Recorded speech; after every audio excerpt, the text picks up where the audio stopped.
Karen Hastings had always prided herself on being a visionary leader, the kind of CEO who made tough decisions without flinching, but beneath the sleek corporate exterior, she was ruthless, caring more for profits than people, and that philosophy was about to cost her everything. At 67 years old, Walter Grayson had been with the company longer than anyone, long enough to have seen it rise from a struggling tech startup to a billion-dollar empire, and despite his contributions, age and disability had turned him into an inconvenience in Karen's eyes, a liability rather than an asset. For months, she had debated cutting him loose, convinced that his best years were behind him and that his slow, frail body was holding the company back. And on a crisp Monday morning, she finally made her move, summoning him to her office under the pretense of a performance review. Walter, a soft-spoken man with kind eyes and a gait that had slowed over the years due to a workplace injury suffered decades earlier, entered the glass-walled office with the same polite smile he always wore. But deep down, he sensed what was coming. Karen, sitting in her oversized leather chair, barely looked up from her laptop as she gestured for him to take a seat, her voice dripping with false sympathy as she began a carefully rehearsed speech about the company's new direction and the difficult choices they had to make. Walter listened quietly, hands folded in his lap, nodding occasionally, but when she finally delivered the final blow, "We're letting you go," effective immediately, he didn't react the way she expected. Instead of pleading or showing any sign of shock, he simply exhaled, as if releasing years of pent-up exhaustion, and nodded as if he had been waiting for this moment. Karen mistook his calm demeanor for resignation, assuming he understood his place in the grand scheme of things, and with barely a glance at the termination documents in front of him, Walter signed his name and stood up without another word. "I wish you the best," she said, though she didn't mean it, and Walter, for the first time in years, smiled, not out of sadness, but something else entirely, something Karen would come to regret. As he walked out of the office, passing by employees who had long admired him but were too afraid to intervene, Karen felt a strange sense of satisfaction, convinced she had finally rid herself of dead weight, unaware that the man she had just dismissed held the true foundation of the company in his hands.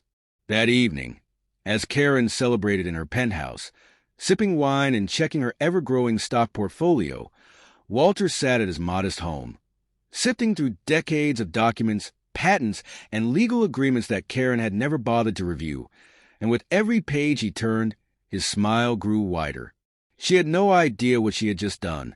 Walter left the company headquarters without ceremony, carrying only a small box of personal belongings, an old coffee mug, a few framed photos of his younger years in the company, and a stack of worn-out notebooks filled with handwritten notes and sketches. To an outsider, it would seem like the departure of any other aging employee forced into early retirement, but what Karen failed to understand, and what everyone else had overlooked, was that Walter wasn't just another employee. He was the company. Every major technological advancement, every breakthrough product, and every innovative solution that had propelled Hastings Tech to the top of the industry had come from his mind. Though his official title had always been humble, often just senior engineer or consultant, Walter had been the architect behind dozens of patented technologies, and most importantly, the sole holder of their legal ownership. Karen had assumed, as many arrogant executives do, that the company owned everything its employees created, but Walter, a man who had spent decades in the trenches of corporate bureaucracy, had been smart enough to protect himself. Through a series of carefully crafted agreements and loopholes that no one in upper management had bothered to review, he had ensured that all his patents were registered under his name, not the company's. For years, no one had questioned it. Why would they?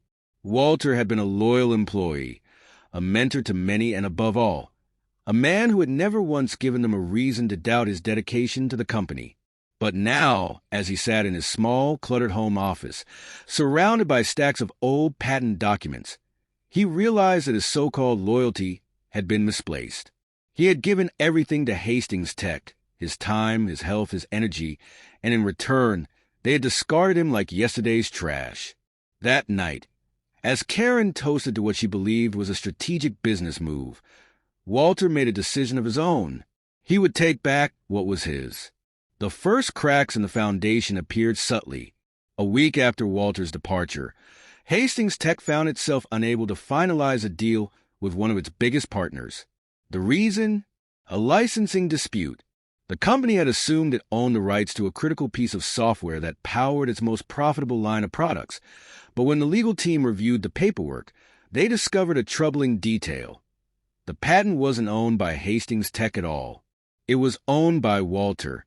Confused, they reached out to him, assuming there had been a clerical error. Walter, in his usual calm and polite manner, simply directed them to the appropriate legal documents, which confirmed that he and only he had the rights to that particular technology. Karen was furious. She had assumed Walter was gone for good, too frail and passive to cause any real trouble. But this was more than trouble. This was sabotage. She immediately summoned her legal team, demanding they find a way to challenge his ownership of the patents. But as they dug deeper, the full scale of the disaster became clear. It wasn't just one patent. It was dozens. Every core piece of technology the company relied on, every innovative design that had set them apart from the competition, every proprietary system that had made their products indispensable, all of it belonged to Walter. And unlike most retired engineers who quietly fade into obscurity, Walter wasn't going anywhere. Word spread quickly, first within the company, then across the industry. Investors began asking questions. Customers grew uneasy, and competitors, sensing blood in the water, started circling. Without the rights to its own technology, Hastings Tech was on the verge of collapse. Karen tried to downplay the situation, issuing vague public statements about ongoing negotiations and temporary legal disputes, but behind closed doors, she was panicking. Then came the lawsuits. Walter, having spent years watching Karen and her executives make millions off his work while treating him as disposable, had no intention of settling quietly. With the help of a top-tier legal team, he filed multiple claims against Hastings Tech, demanding full compensation for the unauthorized use of his patents. The legal battle was brutal. Karen fought back with everything she had, throwing corporate lawyers, public relations teams, and even threats at Walter, but nothing worked. The documents were airtight, the evidence overwhelming. And as the weeks dragged on, the company's stock plummeted, investors bailed, and employees, sensing the impending disaster, began quitting in droves. But the worst was yet to come. During a particularly intense court hearing, a damning piece of evidence was revealed. An internal memo from years ago in which Karen had explicitly acknowledged Walter's patents, but had chosen to ignore them, assuming he would never fight back. The revelation sent shockwaves through the industry, painting her not just as an incompetent CEO, but as a fraud. The company's reputation, once untouchable, was now in ruins. By the time the final ruling came, there was no saving Hastings Tech. The court sided overwhelmingly with Walter, awarding him not only full ownership of all his patents, but also a massive financial settlement that drained what little remained of the company's assets. Karen, once the powerful, untouchable CEO, was now facing personal bankruptcy, her name forever tainted by scandal. And as for Walter, he had already moved on. With his patents back in his control, he partnered with a rival company, one that had always admired his work but never had the opportunity to collaborate with him. Within months, his new venture was thriving, and he was finally getting the recognition and the financial rewards he had long deserved. As Karen packed up her office for the last time, the irony of the situation wasn't lost on her. She had fired Walter, believing he was worthless. But in doing so, she had given him the power to destroy her, and he had done just that. Karen Hastings had never known true fear until now. It wasn't just the collapse of Hastings Tech that kept her awake at night. It was the brutal, methodical way Walter had dismantled everything she had built. She had spent years clawing her way to the top, making ruthless decisions, stepping on whoever she had to, all under the belief that power was permanent if you played the game right. But in the end, the game hadn't mattered. She had underestimated Walter, written him off as a frail old man who had outlived his usefulness, and now she was paying for that arrogance in ways she had never imagined. The lawsuits had been just the beginning. The moment the courts ruled in Walter's favor, Hastings tech stock had plummeted so fast that financial analysts were calling it one of the most spectacular downfalls in corporate history. Investors, once eager to back Karen's vision, bailed overnight, scrambling to cut their losses before they sank with the company. Major clients severed their contracts, not wanting to be associated with a brand now tainted by scandal. Suppliers refused to extend credit, knowing that Hastings Tech was a sinking ship. The board of directors, desperate to salvage what little they could, called an emergency meeting and did the only thing they could: remove Karen as CEO. It should have been humiliating, but by the time the vote was cast, she barely cared. The truth was, she had already lost. She could see it in the faces of the executives who had once groveled at her feet, in the whispers that followed her as she walked the halls, in the frantic way employees scrolled through job postings, hoping to escape before the inevitable collapse. Hastings Tech was finished, but Walter wasn't done. The moment Karen was ousted, he made his next move. Using the massive settlement he had won in court, he partnered with one of Hastings Tech's biggest rivals, Orion Innovations, a company that had always been just a step behind in technological advancements, but had never managed to surpass them. With Walter on board, that changed almost instantly. The patents he had reclaimed, the ones Hastings Tech had once used to dominate the market, were now fueling Orion's rise. And Walter, the man Karen had dismissed as irrelevant, was at the center of it all. The first product launch under Walter's leadership was a masterstroke, a sleek, powerful new device that took everything Hastings Tech had once been known for and made it better. Faster processors, superior battery life, cutting-edge software, all built on the very patents Karen had once stolen from Walter. The press had a field day with it, calling it the revenge of the century. Customers who had once been loyal to Hastings Tech flocked to Orion instead, eager to support the man who had taken down a corrupt corporation and emerged victorious. Karen watched it all unfold from the sidelines, her fury growing with every headline, every interview, every glowing review of Walter's work. She tried to fight back, to launch a counter-campaign, but without Hastings Tech's resources, she was nothing. No one wanted to hear from the disgraced former CEO who had lost everything. She was a joke, a cautionary tale whispered in boardrooms about the dangers of hubris.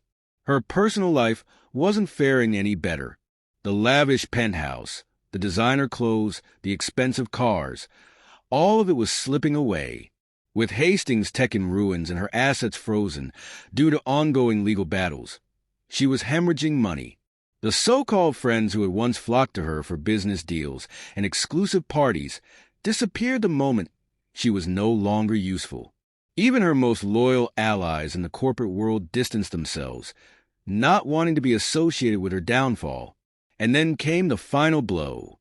One morning, as she scrolled through financial reports, hoping for some miracle, she received an email that made her blood run cold. It was from Walter. No threats, no gloating, just a simple offer. "I have a position available at Orion," the email read. "Administrative assistant, full-time, benefits included." Karen's hands shook as she read it. He was mocking her, rubbing salt in the wound. She wanted to ignore it, to pretend she hadn't seen it, but the anger burned too hot. She fired back a response, typing furiously. "You think this is funny? You ruined my company, stole my investors, and now you want me to work for you." Walter's reply came within minutes. "I didn't ruin your company. You did that yourself. I only took back what was mine. And as for working for me, it's not personal. Just business." Karen slammed her laptop shut, rage boiling over. But deep down, beneath the anger and humiliation, there was something else. Fear. Because the truth was, Walter was right. She had done this to herself. She had fired the wrong man, made the wrong enemy, and now she was paying the price. Days turned into weeks, and as Orion flourished, Karen's options dwindled. She applied for positions at other companies, hoping to leverage her experience, but no one would hire her. She was too infamous, too risky. The corporate world had turned its back on her, and she was running out of time. And so, 1 month after receiving Walter's email, she found herself standing outside Orion's headquarters, resume in hand. She had no choice. The receptionist barely glanced at her as she checked in, directing her to a small waiting area. She sat there, staring at the door to Walter's office, knowing that the moment she walked through it, everything would change. Finally, the door opened. Walter stood there, looking just as calm and composed as he always had. "Karen," he said, his voice unreadable. "Come in." She took a deep breath, squared her shoulders, and stepped inside. As the door closed behind her, one thought echoed in her mind. She had fired Walter, believing he was worthless. But in the end, he was the one who had fired her. And this time, there was no coming back.